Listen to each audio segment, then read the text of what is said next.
tinham 6 asas, com 2 cobriam os seus rostos, com 2 cobriam os seus pés e com 2 voavam. A gente entende profeticamente pela Bíblia que cobrir o rosto e cobrir os pés remete à adoração. Adoração. E eles voar com 2 asas ali remete ao serviço, né, ao estar ali servindo, Aleluia. ajudando e tudo mais. E quando eles abrem mão dessas 4 asas e vão apenas com 2, a gente vê que a prioridade no culto é o quê? A adoração ao Senhor. Não é um serviço, não é o que eu faço para Deus, Não. né. A gente vive um tempo hoje de que as pessoas querem saber o que que você faz na igreja, né, qual é o teu cargo, né, o que que você faz lá, né. Então a gente vive um tempo do fazer, né, mas a prioridade no culto é adorar, né, não é o que nós fazemos. Muitas vezes a gente Aleluia. acaba caindo no mecânico, né. A gente acaba só fazendo, Sim. fazendo, fazendo, fazendo, não está adorando, não está recebendo. Então, no teu culto a Deus, não é só na igreja, nosso culto acaba quando a porta da igreja é abaixada, né. Fechou ali, começa o nosso culto, né, É. porque a gente vai ter ali o nosso trabalho, nossa casa, nossa família para continuar pregando o evangelho e, se possível for, como diz um grande pregador, use palavras, né, bispo. Verdade. E outra coisa que eu destaco, a segunda aí a gente já finaliza, é que eles cobrem então, né, tendo 6 asas, com 2 cobrem os rostos e com 2 cobrem os pés. Isso significa que eles estão cobertos da cabeça aos pés.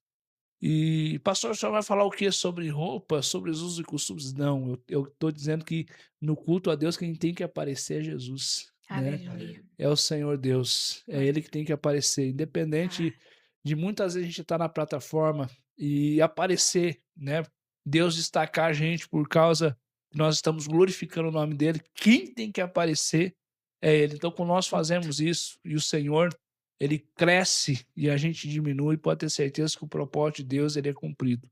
Eu falei aqui de chamado, o nosso maior chamado não é fazer alguma coisa para Deus, é estar na presença de Deus. Adão, aonde você está? Ah, Senhor, eu pequei e agora me escondi. Não, Adão, volta para a minha presença.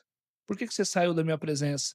O teu lugar é na minha presença. Então Deus está dizendo para alguém aqui nessa noite, por que que você saiu da presença do Senhor? Deus está te chamando de volta. Deus não está aqui para acusar e dizer: "Nossa, você É. fez isso ou fez aquilo". Deus quer enxugar tuas lágrimas, Deus quer curar as tuas feridas e Deus quer restaurar o propósito dele na sua vida. "Pastor, mas o que que eu vou fazer para Deus?"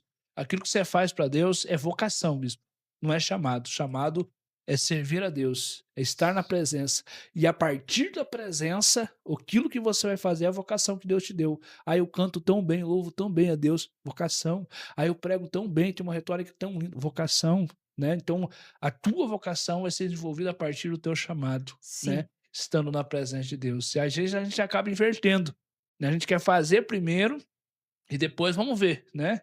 A gente acaba caindo mecanicamente nesse sistema aí, religioso e deixando de ter experiências reais e vivas com o Senhor, né.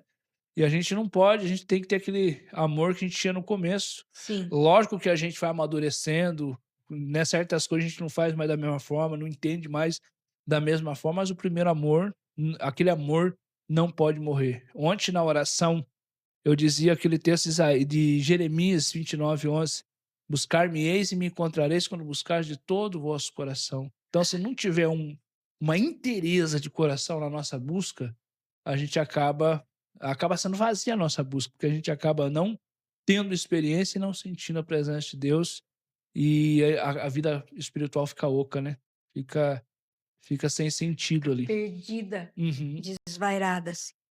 E a gente fica naquela tendência, né, mas eu tenho que manter essa postura por causa do fulano, por causa do cicrano, e a gente já perdeu a experiência ali, né, já perdeu aquela vida, aquele zoe de Deus. E a gente não sabe viver em outro lugar, né. Já dizia uma canção, né. Não sabe viver.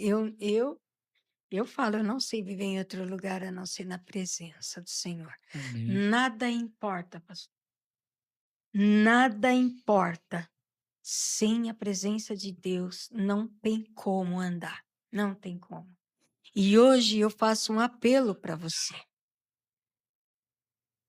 Ouça tudo que foi falado aqui, assiste de novo e pense. pense, sábado vai chegar ou amanhã vai chegar, eu vou ao culto, eu vou à igreja, eu vou dar o meu melhor ao Senhor. Aquilo que você tem de vocação, vai lá e presta um culto de raciocínio. E o que é um culto de raciocínio? Eu entendo que eu tenho que dar um culto ao Senhor. E isso faz falta. E isso Deus procura na gente, o nosso querer, dar um culto para Ele. Ah, mas eu sou virada na casqueira. Vai lá e dá o seu culto para Ele. Se tudo que você faz é ruim, você acha que é ruim, entrega para Ele. Se tudo que você faz é bom, você acha que é bom, entrega para Ele. Deixa que Ele decide o que é e o que não é. E é muito bom o que Deus faz, perfeito e agradável. Amém? Glória a Deus. Isso mesmo, exatamente. E eu quero deixar uma mensagem, então, eu creio que tá, não sei se a bispa já está finalizando, mas Sim. quero deixar a mensagem final, né, em nome do Senhor Jesus. Amém. E gostaria de fazer uma breve oração também com o pessoal que está em Sim. casa, né? Eu sei que já passou aqui pastores, homens de Deus, mulheres de Deus. Acho que até a missionária Camila, acho que eu vi Já. um podcast, Camilinha. né? A pastora Solange, então o pastor José Maciel, que a gente tem uma amizade muito grande, ele está com um trabalho muito bonito lá em Arapuxi, um evangelismo lá no aeroporto, né? Um grande homem de Deus também. E a gente fica muito grato ao Senhor por essa oportunidade de falar com pessoas que estão em Amém. casa, né? De repente você não conhecia a gente aí, e que nem eu falo, né? Tudo que de bom que você vê em mim é Jesus, e tudo que você vê de Aleluia. ruim em mim é eu mesmo. É Deus é carne. carne. Mas amém, a gente tá aí preparando o coração para viver na eternidade em nome de Amém. Jesus, né? Amém. E eu quero falar com você que está em casa nesse momento, em nome de Jesus. Sei que a mensagem toda é voltada para quem está em casa, para quem está assistindo, para quem de repente, pastor, eu estou na igreja, eu estou fazendo a obra de Deus. Glória a Deus pela tua vida. A gente vai orar para que o Senhor continue te guardando, te respaldando, te brindando e te usando poderosamente em nome de Amém. Jesus. Mas de repente a gente está falando com pessoas que estacionaram de alguma forma, desanimaram ou até mesmo se frustraram dentro da igreja, né, com alguma situação, né, ou não tem mais forças para, pastor, eu quero voltar.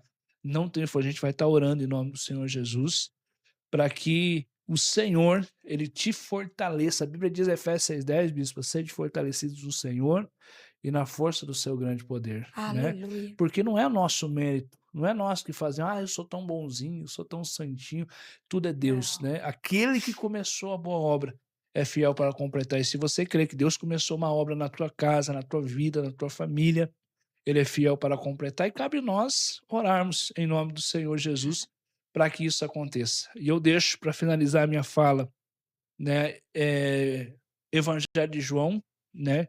Eu vou abrir aqui, eu já deixei aqui aberto, né? Mas é só um versículo, e aí a gente já ora em nome do Senhor Jesus. Na verdade, 2 versículos, é 1:29 de João, que diz assim: no dia seguinte, João viu Jesus aproximando-se e disse: eis o Cordeiro de Deus que tira o pecado do mundo, né? João Batista disse isso ali ao ver Jesus, né? No versículo 36 do capítulo 1 ainda diz assim: quando ele viu Jesus, o próprio João Batista aqui novamente, quando ele viu Jesus passar, ele diz: eis aí o Cordeiro de Deus. A minha pergunta que eu deixo para você de casa, para nós aqui, né, que estamos nesse momento juntos em unidade, qual que é a diferença dos dois textos? Porque os dois textos são bem parecidos, né? No 29 ele diz: eis o Cordeiro de Deus que tira o pecado do mundo, né? E aqui no 36, eis o Cordeiro de Deus. Pastor, mas praticamente é a mesma coisa que está sendo dita, né? Eu digo para você, pode ser que sim e pode ser que não.